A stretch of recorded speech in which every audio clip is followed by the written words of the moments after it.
Thumb rule है कि idol RPM के ऊपर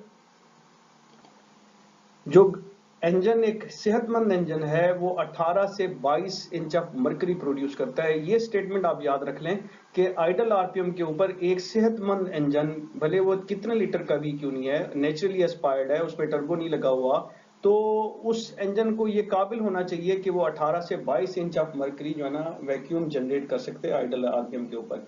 18 से 22, कुछ गाड़ियां, कुछ मैन्युफैक्चर इसको 16 से 22 या 16 से 21 भी करते हैं, ये डिपेंड करता है। बट एक थंब रूल ये है कि 18 से 22 इंच ऑफ मरकरी, 22 अगर है तो वो बहुत अच्छी एक अच्छी गाड़ी है, एक अच्छा इंजन है, हेल्दी इंजन है।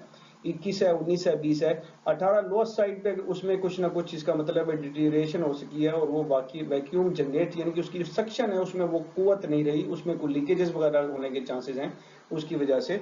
तो ये एक थंब रूल है। अब इसी थंब रूल की बेसिस के